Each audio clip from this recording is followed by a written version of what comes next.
Okay, good morning, good noon na usab kanatong tanang Luzon, Visayas, Mindanao.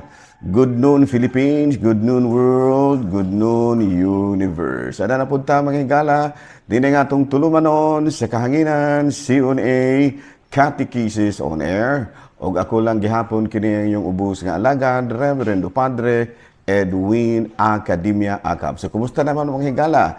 Nang hinaot ako nga na ang kamong tanan sa kapis kayo sa panglawas ni ining kamuntuhon. Abi no ato day nga timbayaw usabong may mudto ang ato ang talahorong obispo Bishop Julito B. Cortez, ang ato ang mga kaparian pinanguluhan sa atong Vicar General Monsignor Glenn Corsiga. No, kumusta na? Nang hinaot kita nga ana ang kamong tanan sa kapis kayo sa panglawas. So ito siya ta ginagmay may higala no. Of course, problema karon sa uban nga mga lugar kining kamahal sa palaliton. Kining gitawag nato sa in English og inflation. Ngano man kay bisan unsa-unta og kamahal sa palaliton, okay ra basta daghan po tag kwarta. Pero bas Japan ba nga kining mahal ang palaliton pero daghan man pud silang kwarta. So muna nga wala ray problema. No, kawa may inflation.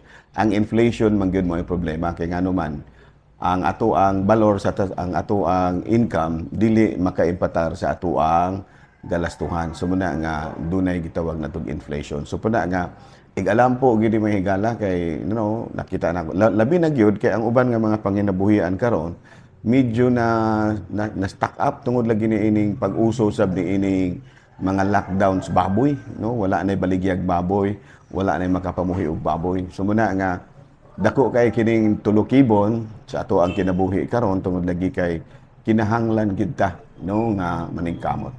Okay no? Abi no ato lang yung iampo ni mga higala ha.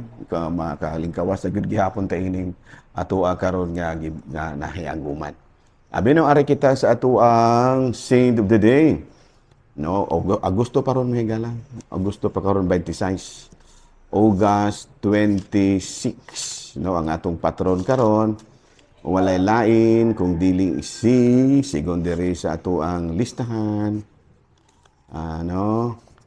August 26 ang ato ang karon nga patron mao si Saint Therese Orbit Ibars, no. Kini si Santa Teresa, Saint Therese of Jesus Orbit Ibars, taga Catalonia, Spain kini siya, no. Unya nahimo kini siya nga magtutukod sa grupo nga Little Sisters of the Poor, no. Didto na niya ni matukod sa Barbastro, Spain, no. Unya sa dayon niya nga matud pa sa iyahang pagpangalagad nakatukod kini siya og 50 ka mga kumbento para sa iyahang kongregasyon nga gigamit nila alang sa ilahang pagpangalagad, no, of the Little Sisters of the Poor.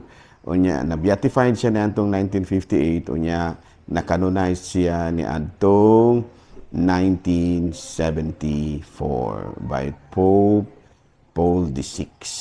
Okay, no? So karong adlaw mga higala gihinumduman nato ang lain na pong patron sa Katolikong simbahan nga mao si Santa Teresa de Jesus Orbit Ibars. Okay. Binoare na po kita mahigala sa atuang CBCP News, Balitang Simbahan ni ining kamuntuhon. Paningkamot nga makabalik, paningkamuti ninyo nga makabalik ang mga tao nga nahimulag sa simbahan. Mao kini ang panawagan usab ni Archbishop Charles Brown sa mga katawhan dito sa Palawan. Atol kini sa pagbisita usab sa ato ang Papal Nuncio to the Philippines, Archbishop Charles Brown sa nasangpit nga lugar.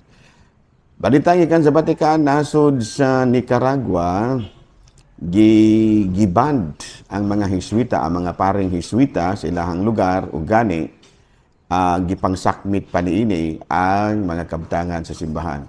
Kini inspired sa daghang mga gitawag natong pagsupak, no, mga pagsupak ug mga pagsaway gikan sa nagkalain-laing mga nasod. Baog kadto mga higala, mga balitang simbahan ni ining kamuntuhon. Binoari kita mga higala sa ato ang catechesis, no, doon na kita yung mga pangutana diri. Ari kita kabahin sa bunyag ta mga higala, no. So, doon ay mga pangutana. Doon ay mga pangutana diri ha atong tanaw na diara. Ang bunyag padre by immersion ra bagyod o kana bitaw i-unlob ra gyud o doon na pay laing paagi. But anyway, gamay pasabot no. Ang sakramento sa bunyag doon ay gitawag og matter and form. Matter and form. Nya ang matter, water, tubag ang kuang kining tubig yun, tubig.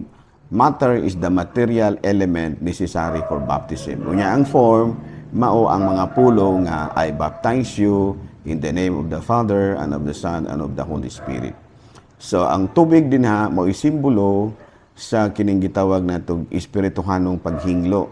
Sama nga ang tubig makahinlo sa lawas, mauusab ang bunyag, no, pinaagi sa gasa sa Espiritu Santo, malimpyuhan usab ang atong kasing-kasing o kunahuna. No?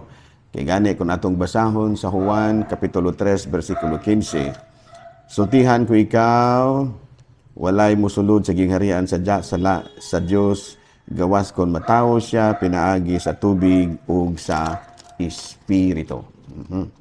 O sa Mateo Kapitulo 28, versikulo 19 sa 20, busa pang lakaw kamo sa tibuok kalibutan ug himuan sila nga ako mga tinunan ug bunyagi sila sa ngalan sa Amahan, Anak ug sa Espiritu Santo. Unya cleansing, paghinlo, no? Mao sinunod kini sa mga apostol. Sa pangutana, tungod lagi kay ang matter and form mo manggi importante sa bunyag, no dili ang kining gitawag mood of baptizing. Ang matter, tubig, o niya ang form, pagbunyag, no? Kanang word nga pagbunyag, no? Sa ito pa, dili gyud importante kung unsay paagi sa pagbunyag. Ang importante nga tubig ug eksakto ang formula nga gigamit, no? Pero doon ay tulo ka paagi. Immersion, affusion, ug aspersion. Kining immersion, mao kini ang pagtunlob. Affusion, mao kini ang pagbubo. O kining aspersion, piskan lang, no? Pero kining tanan, theologically valid, no? Kining tulo ka mga paagi sa pagbunyag, no? Theological, no? Panalitan, for kana bitawang gitawag na to, og kana ba ang gitawag na to sa in English, og for, kana bitawang, simplicity sake ba? Simplicity sake, kana bitawang, kaya gani, kining kabahin sa bunyag nga ingon ni ana, kini bitong atong gigamit nga affusion, kini bang bubuan lang. Mao kini ang gipractice sa nauna pa kanato. Ato kanang mabasa sa Didache, no? Kini bitong dokumento sa simbahan nga naghulagway kung unsa sila kaniadto. Kung atong basahon sa Didache, matud pa diri concerning baptism, early Christians baptized in this manner. Having said all these things beforehand, baptize in the name of the Father and of the Son and of the Holy Spirit in living water, that is in running water, as in river. If there is no living water, baptize in other water. And if you are not able to use cold water, even warm water will do. If you have neither then in baptizing, you will pour water 3 times, and upon the head of the name of the and upon the head of the child, and by saying the formula, I baptize you in the name of the Father, the Son, and the Holy Spirit. Ano, muna siya. No, sa ato pa kining pagbunyag sa gamay pang bata, dugay na ni kayo.